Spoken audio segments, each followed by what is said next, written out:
નમસ્કાર દર્શક મિત્રો, આજે આપણે એક એવા દંપતીને મળી રહ્યા છે કે જેમને ત્યાં આજે એક બાળકનો જન્મ થયો છે, મતલબ સંતાન પ્રાપ્તિ થઈ છે. અને કેટલા સમય થઈ ગયો એમનો આ બાળકનો? 1 વર્ષ થઈ ગયો. અચ્છા, તો આપણે એમના પરિચય સાથે જ જાણીએ કે આ બાળક મતલબ સંતાન પ્રાપ્તિનું રિઝલ્ટ એમને મળ્યું કેવી રીતના. તો સૌથી પહેલાં તમારું નામ જણાવજો. શું નામ છે તમારું? વિજયકુમાર. વિજયકુમાર. પૂરું નામ? વિજયકુમાર જયંતિભાઈ પટેલ. તમારું નામ? સાદાબેન વિજયભાઈ પટેલ. અચ્છા, હવે મને એ જણાવો કે તમારા લગ્નના કેટલા વર્ષ પછી આ સંતાન પ્રાપ્તિનું રિઝલ્ટ મળ્યું તમને? 10 વર્ષ. 10 વર્ષ. તો અત્યારે આ જે તમારી પાસે બેસેલું છે બાળક, એ બાબો છે કે બેબી છે? બેબી છે. અને 1 વર્ષ થઈ ગયું, બરાબર ને? એટલે કે લગ્નના કેટલા વર્ષ પછી રિઝલ્ટ મળ્યું તમને? 10 વર્ષ. 11મા વર્ષે રિઝલ્ટ મળ્યું. અચ્છા, તો મતલબ લગ્નના 10 વર્ષ પછી સંતાન પ્રાપ્તિ થઈ, બરાબર ને? 11મા વર્ષે. તો 10 વર્ષ દરમિયાન તમે શું શું સારવાર કરાવેલી, ક્યાં ક્યાં કરાવેલી, પહેલાં તો એ જણાવો. ચીખલી સ્પંદનમાં. અચ્છા, પછી નવસારી ગયેલા. અચ્છા, પછી બીજા કોઈ જગ્યાએ? આપણે ચીખલી આશીર્વાદમાં ગયેલા. અચ્છા, મતલબ કે અલગ અલગ હોસ્પિટલમાં ઘણી જગ્યાએ તમે ટ્રીટમેન્ટ કરાવેલી. ત્યાં શું કહેતા હતા ડૉક્ટર લોકો? શું કહેતા હતા? કોઈ ને નોર્મલ જ એમ કે પણ રિપોર્ટ નોર્મલ હતા, મતલબ કે શું તકલીફ છે એવું કંઈ જણાવેલું નહીં, બરાબર ને? પછી 10 વર્ષ થઈ જાય અને રિઝલ્ટ નહીં મળ્યું હોય તો આપણા મગજમાં થોડો નેગેટિવ વિચાર પણ આવે, નબળા વિચારો આવે. શું થતું હતું તમને? એક પરિવાર રહે તો સારું.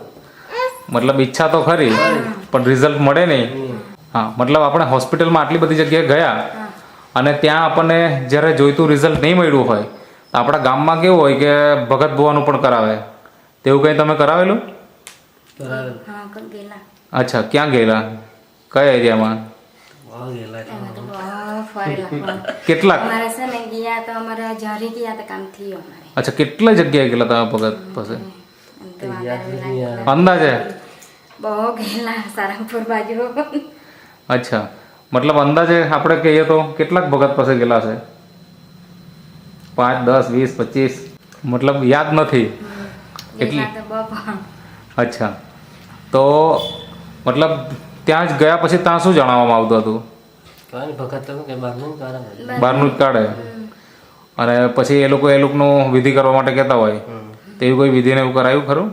મહારાજ પાસે કરાવેલી હતી. અચ્છા, આ બધું કર્યા પછી પણ આપણને પરિણામ કંઈ નહીં મળ્યું. નહીં મળેલું. હવે અત્યારે તો હાલમાં આપણે ત્યાં આ જે બાળક છે, શું નામ રાખ્યું એમનું? ધ્યાનસી. ધ્યાનસી. અચ્છા, બર્થડે ક્યારે ગયો એમનો? ગઈકાલે. ગઈકાલે. ઓહો, મતલબ 1 વર્ષ એકદમ પૂરેપૂરું થયું એમ કહેવાય, બરાબર ને? 2 એપ્રિલ. 2 એપ્રિલ 2024. અત્યારે 3 એપ્રિલ અને 2024નો દિવસ છે આજે, બરાબર ને? હવે આટલું સરસ પરિણામ મળ્યું, મતલબ તમે હોસ્પિટલમાં અલગ અલગ જગ્યાએ ગયા હશે, ભગત ભુવાનું પણ કર્યું, વિધિ પણ કરાવી ઘરે. આ બધું કરીને કેટલો ખર્ચો થયો હશે અંદાજે? તમે બોલી શકો બહુ થઈ ગયા હવે. તો બી અંદાજે 4-5 લાખ થઈ ગયા હવે. ઓછામાં ઓછા, બરાબર? તો 4-5 લાખ રૂપિયાનો ખર્ચો થઈ ગયેલો અને રિઝલ્ટ નહીં મળેલું. અત્યારે આપણે ત્યાં બાળક છે, એ શેનાથી?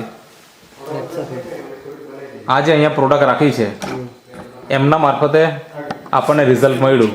મતલબ આ જે નેચરામોર પાવડર છે બહેનો માટે, ભાઈઓ માટે, સાથે સાથે મેન વેલનેસ છે, વુમન વેલનેસ છે, ન્યુટ્રી લીવર છે, ન્યુટ્રી હાર્ટ છે, ઇઝી ડેટોક્સ છે. આ બધી પ્રોડક્ટ તમે વાપરી. કઈ રીતના વાપરી? સવાર સાંજ 2 ટાઈમ, 1 ટાઈમ? સવારને સાંજ 2 ટાઈમ. સવાર સાંજ 2 ટાઈમ. દૂધમાં કે પાણીમાં લેતા? પાણીમાં લીધું ને દૂધમાં લીધું. અચ્છા, મતલબ કોણે દૂધમાં લીધું, કોણે પાણીમાં લીધું? એની દૂધમાં ચાલતું હતું, મારે પાણીમાં. અચ્છા. પછી દૂધમાં હોય એમ ચાલુ કરો તો દૂધમાં આપી દીધું. અચ્છા, મતલબ કે તમને જે પ્રમાણે સલાહ આપી એ પ્રમાણે તમે કહ્યું. ટ્રીટમેન્ટ કરી. તો કેટલા મહિના વાપર્યું ને પછી તમને રિઝલ્ટ મળી ગયેલું? 8 મહિના. 8 મહિના તમે આ પ્રોડક્ટ વાપરી અને રિઝલ્ટ મળી ગયું. મળી ગયું. હા. તો જે 4-5 લાખ રૂપિયા તમે ખર્ચો કરેલો એની સામે આનો ખર્ચો કેટલો કરેલો?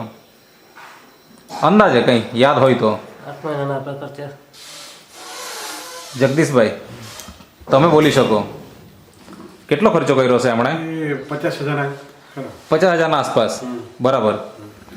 તો જે 4-5 લાખ રૂપિયાનો ખર્ચો કરેલો એની સામે 50,000માં આપણને રિઝલ્ટ મળી ગયું. બરાબર ને?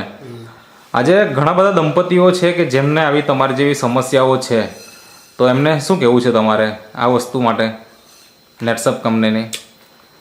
કોઈને જરૂર હોય તો નેટસપ કંપની સાથે જોડાઈને મતલબ વાપરી શકે. વાપરી શકે. પહેલી વાર જ્યારે તમે લીધું ત્યારે વિશ્વાસ હતો ખરો? એકદમ પૂરો વિશ્વાસ? છે ને હા. દવા પર વિશ્વાસ નહીં પણ જગદીશ કાકા પર વિશ્વાસ હતો. અચ્છા. સાચી જ વાત કરું ને. હા તો બરાબર છે, બરાબર છે. મતલબ કે કેમ કે અમે બધું કોઈ બાકી જ નહીં. એટલે ખાલી હતું જગદીશ, અમારા મમ્મીને એક્સપાયર થઈ ગયેલું ને એવું થયેલું, ખાલી તો એ તો વાત મળી એટલે જગદીશ કાકા નામ સાંભળીને જ આ દવા ચાલુ કરી દે. બરાબર. બાકી આ દવાથી રિઝલ્ટ મળે નહીં મળે એ અમે કહી દઈશું પેલું જ નિયમ. મતલબ જે આ પ્રોડક્ટ છે એના ઉપર વિશ્વાસ એટલો હતો નહીં, પણ વિશ્વાસ હતો જગદીશભાઈ ઉપર હા, બસ. કે જગદીશભાઈ જે વસ્તુ આપે એ સારી છે એમ. બરાબર ને? એ જે માહિતી આપશે એના પ્રમાણે આપણે વાપરશું તો રિઝલ્ટ 100% મળશે એમ. હવે જ્યારે વાપરવાની શરૂઆત કરી અને પછી ધીરે ધીરે તમે વાપર્યો છે 1 મહિનો, 2 મહિના, 3 મહિનો, તો 8 મહિના સુધી તમે કેવી રીતના વિશ્વાસ રાખ્યો? મારે એ સવાલ છે હવે. કેમ કે આપણને 2-3 એ તો મહિનામાં વિશ્વાસ તૂટી ગયો. હા મતલબ શું થયેલું થોડીક વાત કરો. એમ કે રિઝલ્ટ મળે કે નહીં મળે કે નહીં મળે એમ કરીને. કેટલા મહિના પછી વાપરવાનું તમે બંધ કરી નાખવાના હતા કે બંધ કરી નાખેલું કે એવું કઈ થયેલું ખરું? અમે ચલો ચાલો. બંધ તો નહીં કરેલું. તો બંધ કરવાનો વિચાર કદાચ આવ્યો હોય. એટલે આવેલો તો મતલબમાં તે મહિના અમારે રિઝલ્ટ મળી જ ગયું. અચ્છા, એટલે કયા મહિનામાં એવું તમને થયું કે હવે નહીં વાપરવું જોઈએ એમ? 8મા મહિનામાં. 8મા મહિનામાં જ કે ચલો બસ હવે નથી વાપરવું એમ, અને ત્યારે રિઝલ્ટ મળી ગયું. તો આ તો બહુ સારું કહેવાય કે આપણને રિઝલ્ટ મળી ગયું કહેવાય. ખરેખર બહુ મોટું વાત છે. મતલબ આજના સમયમાં જોવા જઈએ તો ઘણા બધા દંપતીઓને આવી સમસ્યાઓ છે અને વધતી જ જાય છે. તો આપણે ધીરજ રાખીને જે આ પ્રોપર જો વાપરીએ આપણે જે પ્રમાણે માહિતી મળે એ પ્રમાણે, તો 100% આપણને રિઝલ્ટ આવી શકે. બરાબર ને? તમને બીજી માહિતી આપનાર કોણ? પ્રશાંતભાઈ. પ્રશાંતભાઈ. પ્રશાંતભાઈ, આ પ્રશાંતભાઈ છે. બરાબર ને? તો પ્રશાંતભાઈ તમે એમને માહિતી આપી. અચ્છા, તો 8 મહિના વાપર્યું તે દરમિયાન તમે દર મહિને એમને ફોન કરતા, વાત કરતા, શું કરતા હતા? ફોન કરતા, વાત કરતા. અચ્છા, મતલબ ત્યારે એ લોકો કોન્ફિડન્સ મતલબમાં એમને કોન્ફિડન્સ લેવલ વધારતો હતો. બરાબર. ને એમ જે સમય એ લોકો બંધ કરવાના એ સમયે મેં જગદીશભાઈને બી કીધું હતું કે એ લોકો બંધ કરવા માટે કહેતા હશે. પછી જગદીશભાઈએ કીધું કે તમે કન્ટિન્યુ કરો, તમને પરિણામ આવી જશે. નેક્સ્ટ મંથ તમને પરિણામ આવી ગયું. આવી ગયું. બરાબર છે. બેનને સમસ્યા પણ તેવી હતી ને એમણે આઈયુઆઈ પણ કરાવેલું હતું. કેટલી વખત? 5 આઈયુઆઈ વાર. ઓહો, કેટલી વખત આઈયુઆઈ કરાવેલું? 5 વાર. 5 વખત? ઓહો, મતલબ સમસ્યા ગંભીર કહેવાય તે હિસાબે. અને અલગ અલગ હોસ્પિટલમાં કરાવેલું કે એક જ જગ્યાએ? અલગ અલગ. નવસારી પહેલા કરાવેલું, નવસારી પછી અહીંયા આશીર્વાદમાં કરાવેલું. અચ્છા, ઓકે. મતલબ કે આ ટ્રીટમેન્ટ ચાલતી હતી અને તો પણ આપણને પરિણામ નહીં મળેલું, અને તમે રેગ્યુલર એમને કોન્ટેક્ટમાં રહ્યા ફોલોઅપ રેગ્યુલર હતો. અને માહિતી આપી અને એના હિસાબે આજે એમને ત્યાં રિઝલ્ટ છે. તો પ્રશાંતભાઈ, ઘણા બધા દંપતીઓ આ વિડીયો જોશે અને એ લોકો ઈચ્છતા હોય સંતાન પ્રાપ્તિની ઈચ્છા રાખતા હોય, એવા દંપતી તમારો સંપર્ક કરવા માંગતા હોય તો કરી શકે. એના માટે તમારો કોન્ટેક્ટ નંબર આપો. મારો મોબાઈલ નંબર છે 87 87 58 58 66 66 90 90 10. 10. અને આ જે તમને માહિતી આપનાર બીજા વ્યક્તિ છે આ જગદીશભાઈ. તો જગદીશભાઈ, તમારો પણ કોન્ટેક્ટ નંબર આપો જેથી કોઈ તમારો સંપર્ક કરવો હોય તો કરી શકે. 94 27 27 86 86 32 32 91. ઓકે. તો આ જે તમને માર્ગદર્શક કે જે તમને માર્ગદર્શન થકી આજે આપણે ત્યાં એક સંતાન પ્રાપ્તિનું રિઝલ્ટ મળ્યું છે, તો આજે તો તમારા ઘરમાં એકદમ ખુશી આવી ગઈ હોય. 1 વર્ષ થઈ ગયું એટલે. બરાબર ને? અને જે આપણે ચિંતાનો સમય હતો કે જે ટેન્શનવાળું જીવન જીવતા હતા, હવે એમાં એકદમ રાહત થઈ ગયા છે. બીજું આપણે વાતચીત થઈ તે પ્રમાણે તમે એક વાત કીધી વ્યસનને લઈને, તો એની થોડીક વાત કરો. શું કરેલું તમે? વ્યસન તમને કંઈક હતું? હા, વ્યસન કરતા હતા ને. શું કરતા હતા? માવો ખાતા? અત્યારે મતલબ આ જ્યારે આ પ્રોડક્ટ આપણી ચાલુ કરી નેટસફની, ને તે પછી ચાલતું હતું અચ્છા, વરસ તો ઉપર થઈ ગયો. હવે છોડી દીધેલું. મતલબ કેટલા મહિના પ્રોડક્ટ વાપર્યા પછી તમે વ્યસન છોડી દીધેલું ને એની ઘટના શું બની એ થોડીક વાત કરો. ક્યાં જઈને છોડેલું? આ અમારા ગામથી. અચ્છા, એટલે એવું તો શું થયું કે તમે છોડી દીધું એમ? પ્રશાંતભાઈને કહેવાથી છોડી દીધું કે જગદીશભાઈને કહેવાથી છોડી દીધું કે તમે મનથી છોડી દીધું એમ? કોઈથી નહીં, મનથી જ અચ્છા, મતલબ બાળક જોઈએ તો આપણે વ્યસન પણ મુક્ત કરવું પડે, મુક્ત કરવું પડે તો આપણને રિઝલ્ટ મળે. જલ્દી મળે એમ, બરાબર ને? તો આ વ્યક્તિની વાત ઉપરથી તમે સમજી શકો છો, જે પણ આ વિડીયો જોઈ રહ્યા હોય તે, કે સારું પરિણામ મેળવવા માટે આપણે વ્યસન ઉપર કંટ્રોલ કરવો જ પડે, તો જ આપણને સારામાં સારું રિઝલ્ટ મળે. હા, તો પ્રશાંતભાઈ શું સમસ્યા હતી બીજી એમને? એમને વ્હાઇટ ડિસ્ચાર્જ, વ્હાઇટ પાણીની સમસ્યા હતી.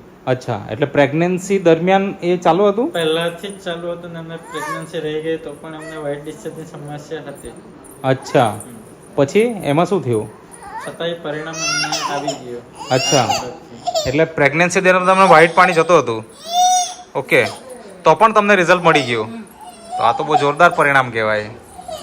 ઓકે, તો તમે જે ઇન્ટરવ્યૂ આપ્યો તે બદલ તમારો ખૂબ ખૂબ આભાર.